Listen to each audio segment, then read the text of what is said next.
গল্প রহস্য পরিবারের সকলকে স্বাগতম। আশা করি সবাই খুব ভালো আছেন।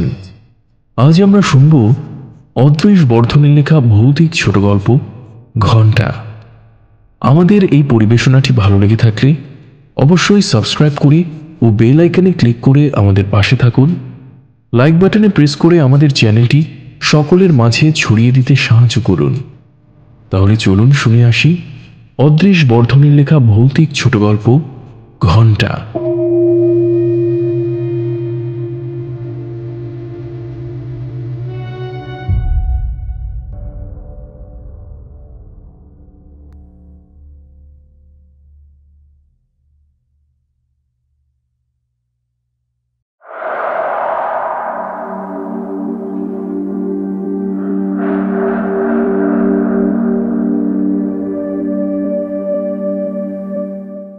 হরিশ কাকা বললেন, বাড়িতে নিশ্চয়ই ভূত আছে। শুনে পদ্মমাসি ছাড়া সবাই হেসে উঠল।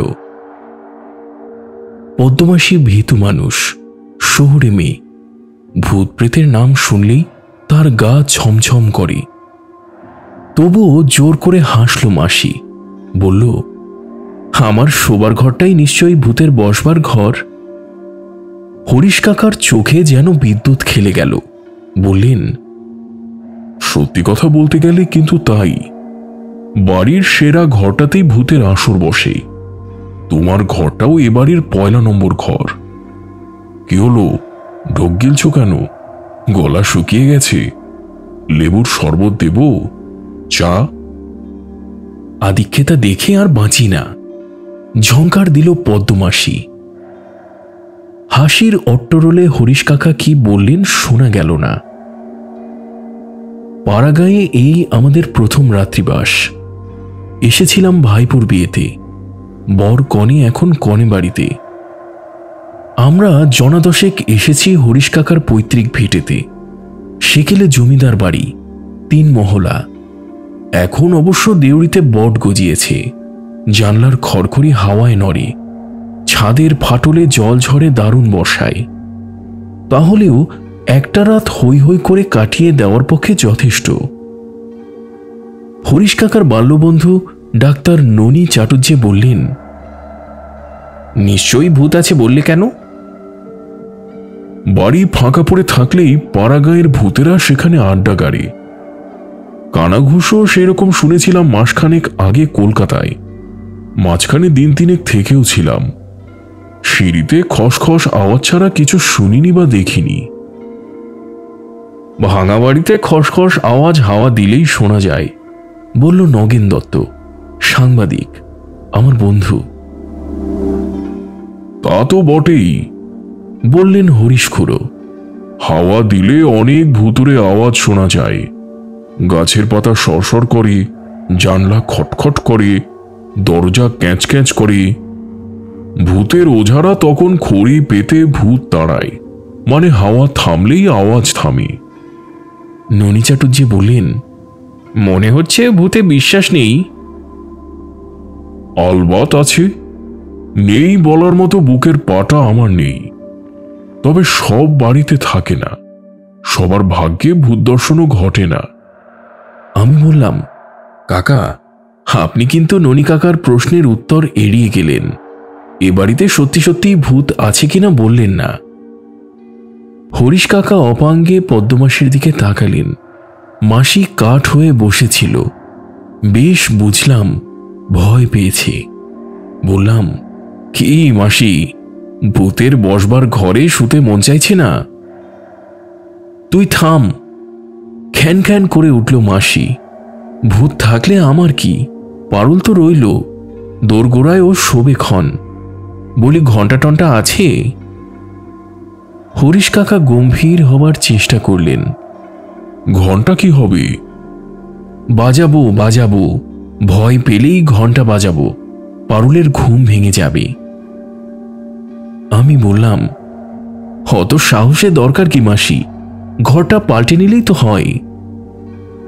কটমট করে পদ্মমাসি তাকালো আমার দিকে। হরিশ কাকা বললেন, সিন্ধুক খুঁজলে আরতির বাড়তি ঘণ্টা ২-১টা পাওয়া যেতে পারে। আর কারো ঘণ্টা লাগবে নাকি? আবার হাসির হররা ছুটল। পদ্মমাসী গজগজ করতে করতে পারুলকে নিয়ে উপরে চলে গেল।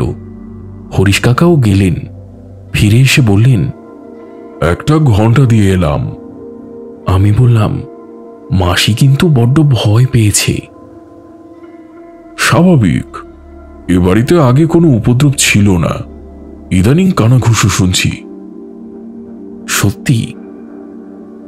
দোতলার যে ঘরে তোর মাসি শুয়েছে ও ঘরটা আগে নাচঘর ছিল, এখন পালঙ্ক পাতা হয়েছে যাতে অতিথি এসে রাত কাটাতে পারে।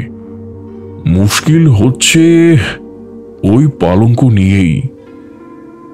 কিরকম কিরকম? পালঙ্কটার পূর্ব ইতিহাস আমি জানি না।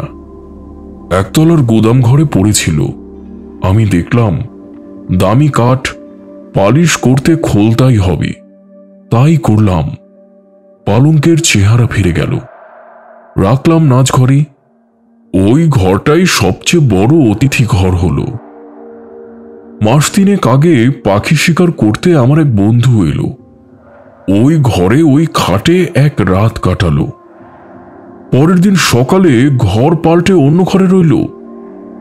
কেন?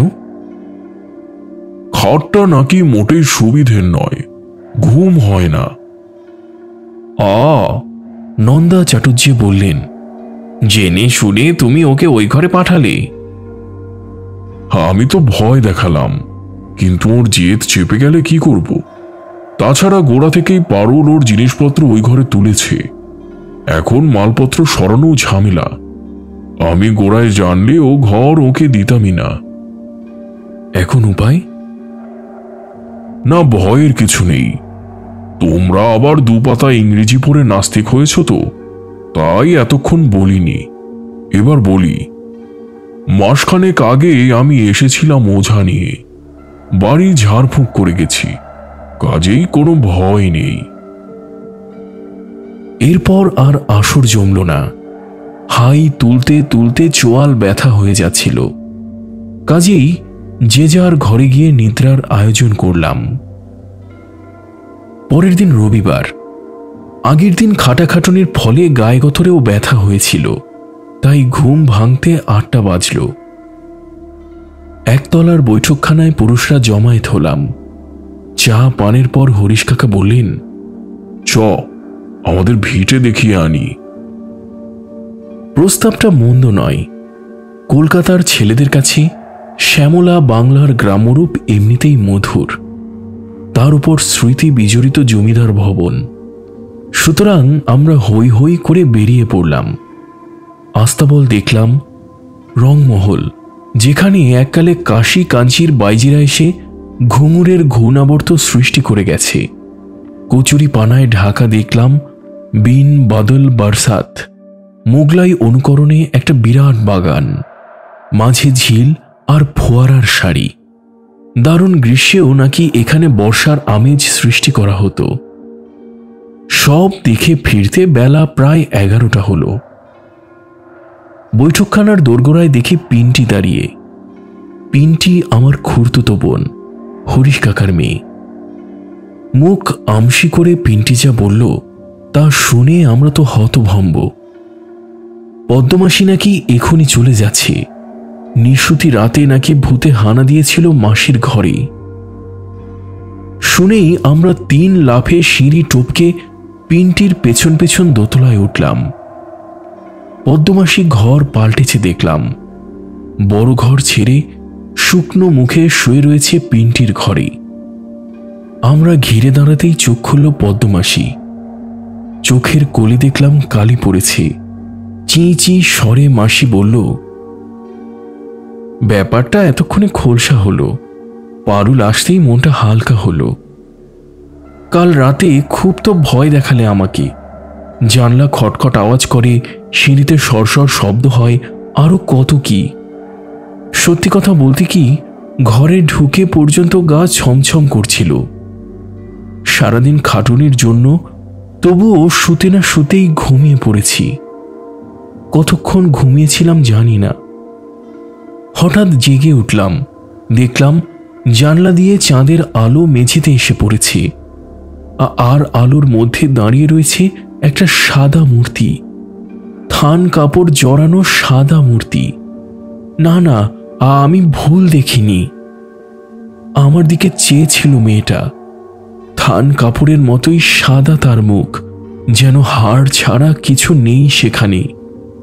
চোখের জায়গায় দুটো ছেঁদা, ঝকঝকে দাঁতের শাড়ি, অবিকল মরার মাথার খুলির মতো দেখতে।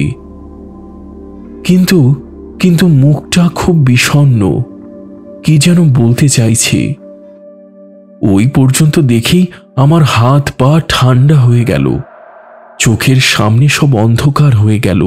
বেশ বুঝলাম আমি অজ্ঞান হয়ে যাচ্ছি। গলা দিয়ে একটা শব্দও বেরোলো না, আমি জ্ঞান হারালাম। তারপর চোখ খুলে দেখি ভোর হয়ে গেছে। বিষম ভয় খেয়েছিলাম।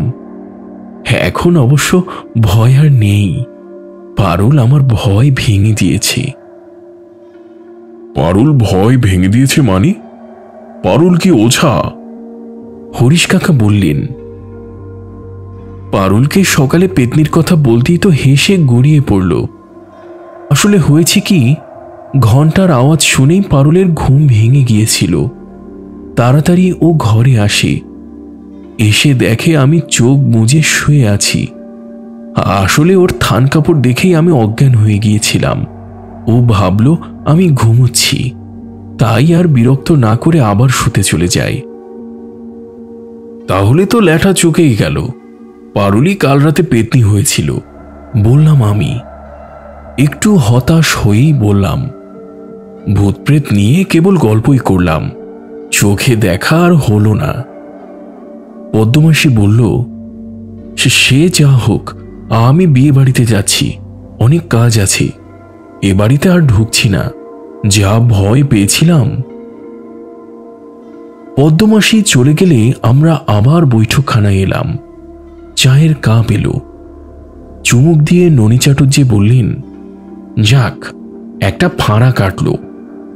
পারুল প্রেতিনী রহস্য পরিষ্কার না করলে ভদ্রমহিলার নার্ভের ব্যারাম দাঁড়িয়ে যেত। রহস্য কি সত্যি পরিষ্কার হয়েছে? হরিশ কাকা বললেন। বাকি কি রইল? ঘন্টার ডাক শুনেই পারুল ঘরে ঢুকেছে। মাসি তাকেই পেতনি ভেবেছে, বললাম আমি। বুঝলাম, কিন্তু তোর মাসি তো খাট ছেড়ে নামেইনি, তার আগেই অজ্ঞান হয়েছে। তাতে কি হয়েছে?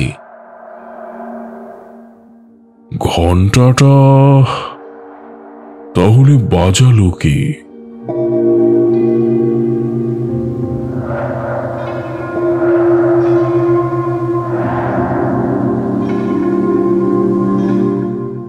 আজ আমরা শুনলাম অদৃশ বর্ধনের লেখা ভৌতিক ছোট গল্প ঘন্টা। আমাদের এই আয়োজনটি ভালো লেগে থাকলে অবশ্যই সাবস্ক্রাইব করে ও বেল আইকনে ক্লিক করে আমাদের পাশে থাকুন। পরিবার, বন্ধু ও স্বজনদের সাথে শেয়ার করুন। প্রচুর বই পড়ুন, নিজে ভালো থাকুন, অন্যকেও ভালো রাখুন। অনেক ভালো। ধন্যবাদ।